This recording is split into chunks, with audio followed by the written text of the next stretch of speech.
Bienvenidos y bienvenidas a una nueva edición de preguntas, el ciclo de preguntas de actualidad de Vergara 240, en donde hablamos de actualidad, contingencia, tanto internacional como nacional. Y hoy día nos visita un gran invitado, Jorge López, profesor de Historia, magíster en Filosofía y Pensamiento Político, para hablar acerca del crecimiento de la ultraderecha tanto en Latinoamérica como en Chile. Muy buenos días, Jorge. Muchas gracias por la invitación, por llegar hasta acá, por aceptar esta invitación a esta conversación. Muchas gracias por la invitación. Para mí es un placer, estar acá también. Hace poco hice el magíster aquí, así que me recuerdan mucho estos pasillos y feliz de contribuir también a esta conversación y a este pequeño debate también. Claro.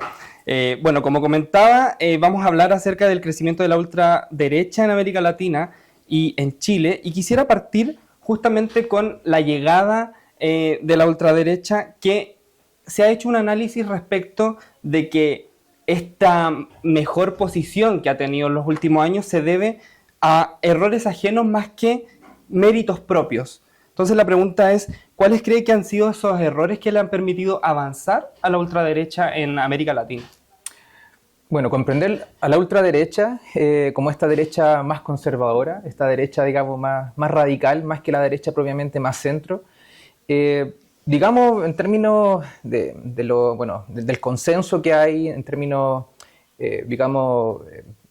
sociológico, en términos también, digamos, de ideas, podríamos mencionar de que tanto la izquierda como la derecha, y de ahí hacia el centro, quizás no han podido todavía aglutinar ciertas demandas que la sociedad civil, que la gente reclama o pide. Entonces, ha generado que también desde ese punto de vista la ultraderecha tenga esta cabida, ¿no? que se presente como esta calle por la cual pueden también libremente transitar. O sea, diría en ese sentido que tanto la izquierda como la derecha no han sabido responder a ciertos puntos que creo que son claves, como por ejemplo el tema del orden y la seguridad, las propuestas, el tema de la economía, ¿no? Los niveles ciertos de inflación, de cesantía. De hecho, ahora mismo en la mañana estaba viendo la encuesta CACEN que apareció, y se estimaba que bajo el análisis riguroso que tiene la encuesta CACEN, hoy día habría aproximadamente un 22% de cesantía, respecto al 2022 que fue un 6%. Claro. Entonces, da a entender de que todas estas demandas de la sociedad no tienen cabida de alguna manera en las ideas o las propuestas tanto de la izquierda como también de la derecha. Y esto ha dado paso a que justamente la ultraderecha, este discurso mucho más radical, mucho más directo también, ¿no? La gente se siente acogida por él, ¿no?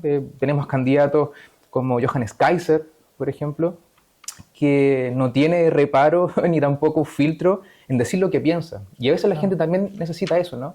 Necesita que alguien manifieste públicamente lo que ellos quieren decir. Claro. Y justamente, estos temas que usted menciona de la seguridad, el orden, el empleo, son temas que, claro, están aquí en Chile, pero a nivel internacional han sido temas polémicos, como por ejemplo de repente políticas migratorias, tanto de Donald Trump como Nayib Bukele, por ejemplo, en el caso de El Salvador, con esta mega cárcel. Son ejemplos de estas políticas mucho más duras que menciona, que le hacen mucho más sentido a la gente, ¿no?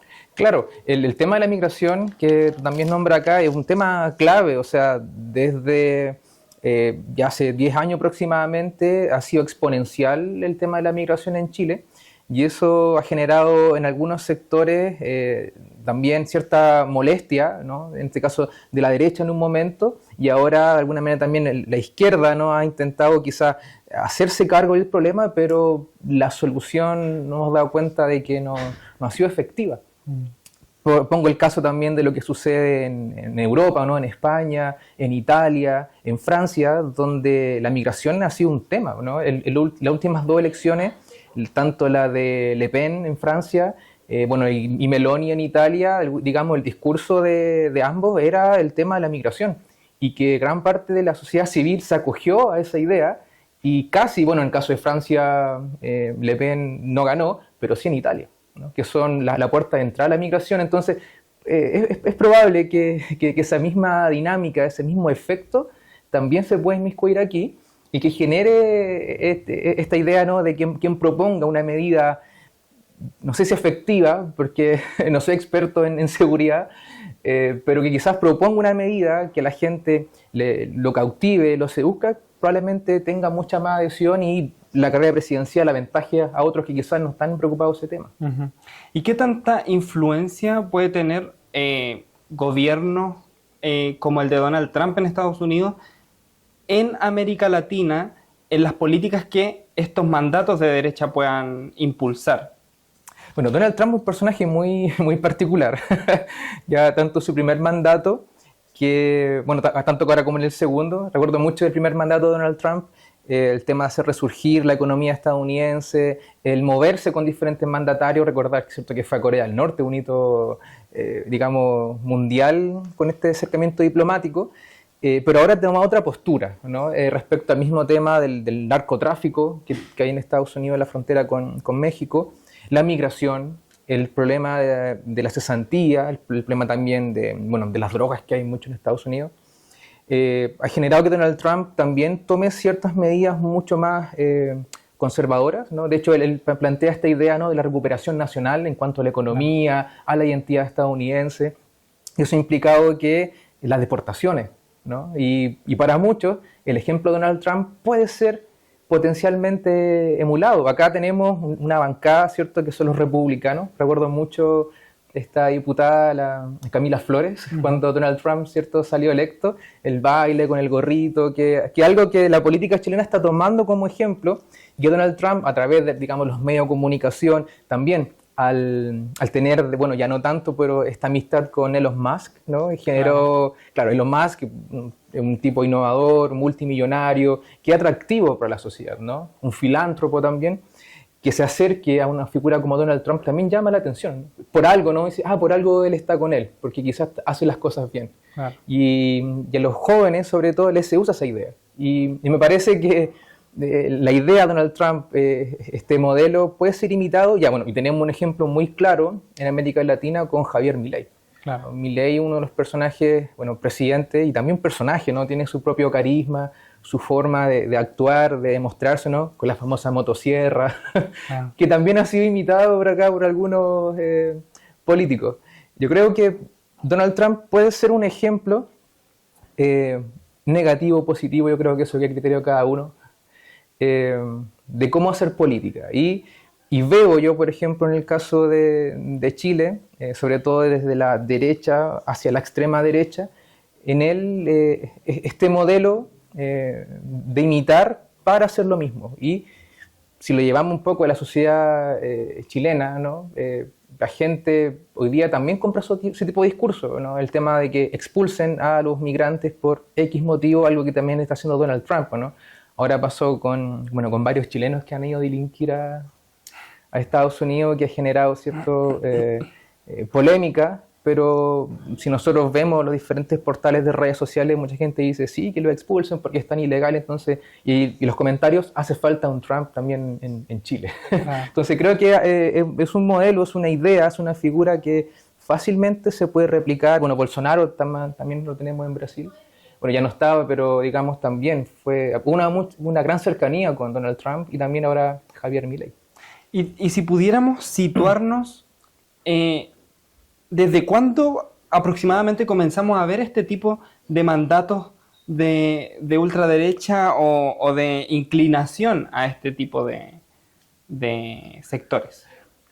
Bueno, si lo vemos en términos históricos, América Latina, pasamos después de la Guerra Fría de alguna manera a tener mucha influencia estadounidense en términos políticos.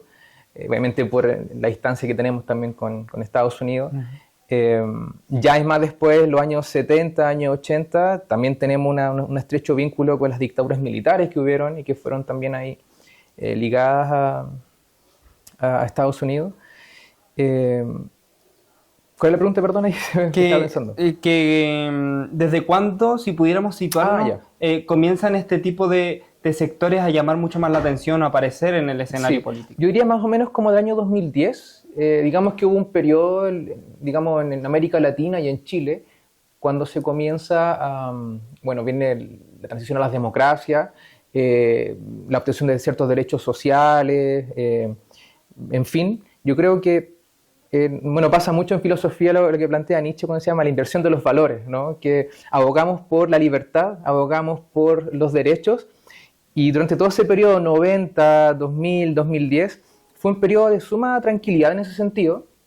Ya iría del 2010 en adelante, estos grupos un poco más conservadores, en la medida de que ciertas políticas sociales, identitarias, asociadas a los pueblos indígenas, comenzaron a tener mayor realce o mayor, digamos, magnitud social, estos grupos comenzaron, digamos, como a manifestarse, comenzaron a, bueno, y también las redes sociales amplificaron este tipo de discurso.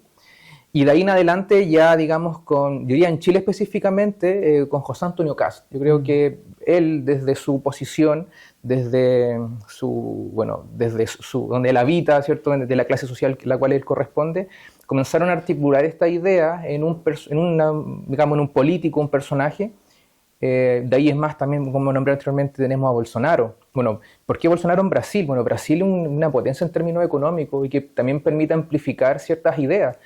Bolsonaro movió una gran cantidad de personas a través de las redes sociales. De hecho, análisis, digamos, sociológicos han dicho que Bolsonaro gran parte de su campaña la ganó por redes sociales. Entonces, y acá en Chile yo recuerdo mucho la elección anterior donde José Antonio Kast peleó palmo a palmo con Gabriel Boric, claro. Entonces ya desde el año 2010 al 2020 comenzó poco a poco a germinar esta idea más conservadora, a medida que también la sociedad toleraba más ciertas ideas progresistas, ¿no? Las ideas del feminismo, por ejemplo, el derecho de las mujeres en ciertas áreas que antes no tenían, las minorías, por ejemplo, no sé, sexuales, indígenas, como nombré anteriormente.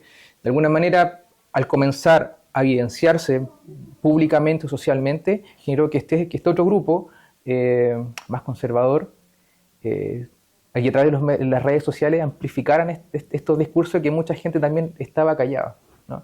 Y vieron en él, digamos en este caso José Antonio Kast, y en la derecha, el Partido Republicano, una voz que tomó ese descontento y que hoy día de alguna manera la hace saber públicamente, a veces hiriendo ciertas sensibilidades o ciertos temas, valores y éticos. Justamente, ya que estamos hablando acerca de este surgimiento aquí en Chile de esta nueva derecha, si pudiéramos decirlo así, con la figura de José Antonio Kast, también a medida que ha pasado el tiempo, claro, él por mucho tiempo fue la imagen visible de esta nueva derecha, ultraderecha en Chile, pero también se ha ido corriendo aún más a la derecha todo este espectro político con la aparición de, por ejemplo, Johannes Kaiser, que lo mencionó anteriormente. ¿Qué tanto futuro se le puede ver a una figura como Johannes Kaiser dentro de, por lo menos, la política chilena, pensando que justamente ahora estamos en periodo de elecciones? José Antonio Kast está muy por sobre Johannes Kaiser en estos momentos, pero bueno, finalmente es una figura que está dentro del escenario político y que quizás no ahora, pero más adelante pudiera tener una mejor posición. Sí, ha ganado, bueno, Johannes Kaiser de ser un youtuber, si no me equivoco, como youtuber, reunió firmas, ¿cierto? Se hizo parte de un partido, luego se separó y hoy día tiene una gran base de adhesión, lo cual me llama a mí mucho la atención. Yo creo que bueno, y también Kaiser creo que representa ese descontento dentro de la derecha, porque la derecha también tiene esta lógica como de dividirse, ¿no? Una derecha más progresista como Evópoli, una derecha que aboga por ciertas libertades como la derecha de Matei, la de Kast, que es más conservadora, y la de Kaiser, que es más al extremo todavía. O sea, tenemos una multiplicidad de derechas, como también en la izquierda, lo cual puede, en términos, ¿cierto? Hay que esperar el tiempo para las elecciones, ver cómo se va a comportar su conglomerado, ¿no? Si es que hay una, no sé, si es que de alguna manera será Kaiser, Kass o Matei quien lidere todo ese sector, ver cómo se negocian ciertas ideas, ciertos puestos, ¿no? Ciertos ministerios, subsecretarías, que también es importante en las elecciones, para ver cómo llega Kaiser ahí. Pero es un hecho que hay un nicho de adherentes a él. Puede ser preocupante en el sentido de lo que él manifiesta. Ahora, ayer, si no me equivoco, Kaiser habló y dijo que él justificaría, ¿no?, un nuevo golpe de Estado independiente. O sea, podemos entender que ese tipo de discurso es peligroso, ¿no? O sea, antes de pensar en un golpe de Estado está el transar y los acuerdos, ¿no? Claro. Y llegar directamente a eso lo veo muy, muy peligroso. Uh-huh. Pero también vamos a pasar a algo que también ha estado permeando la conversación pública estos últimos días, que es justamente las primarias, las elecciones primarias en las que ganó Janet Jara y es finalmente quien va a representar al oficialismo dentro de este periodo hasta que lleguemos a la primera vuelta, segunda vuelta, si es que eso sucede.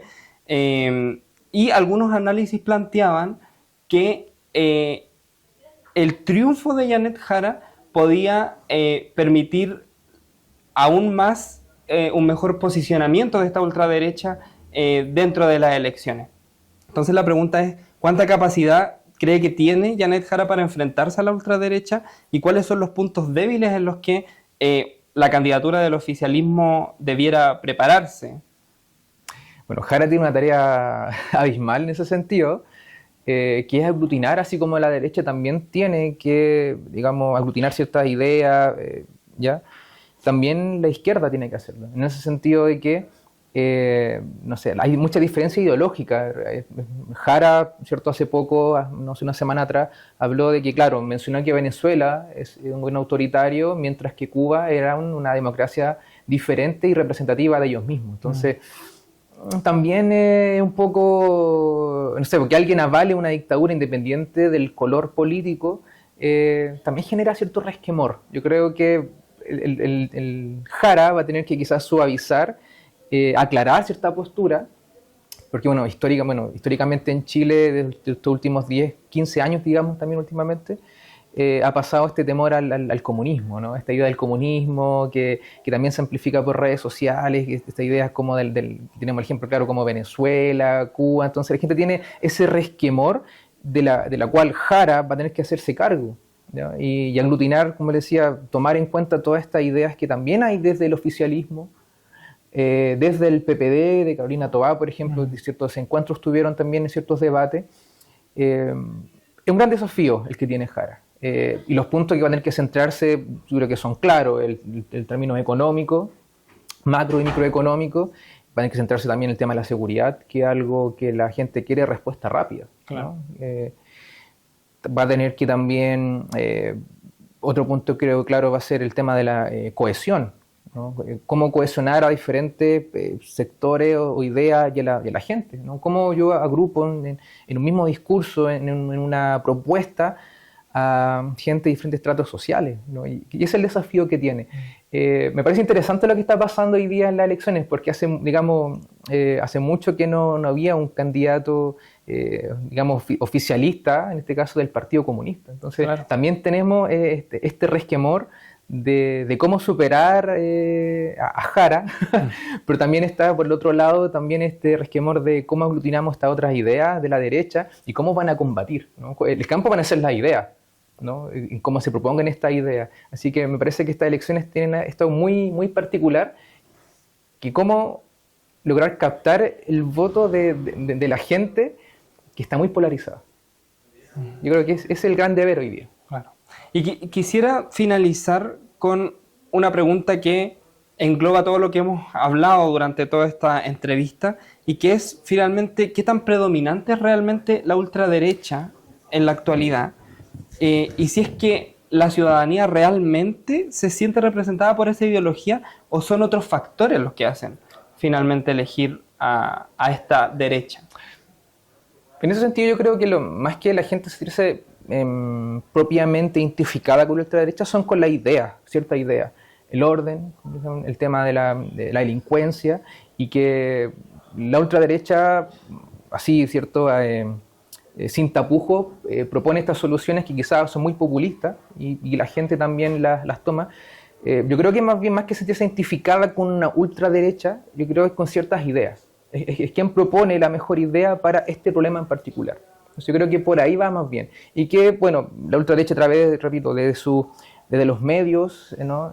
Sobre todo las redes sociales, que tienen ahí un campo de batalla muy interesante, ha logrado captar, ¿no? Entonces yo veo más bien, más que una identificación propia, tiene que ver con ciertas propuestas, con ese descontento que ellos saben utilizar y que lo saben captar. Bueno, muchísimas gracias, Jorge, por esta entrevista, por responder estas preguntas y por hacer este análisis completo del surgimiento de esta ultraderecha en Latinoamérica y Chile. Le damos las gracias a nuestros auditores, quienes van a poder ver esta entrevista acerca de la contingencia y la actualidad como lo hacemos cada semana. Que estén muy bien, hasta una próxima edición.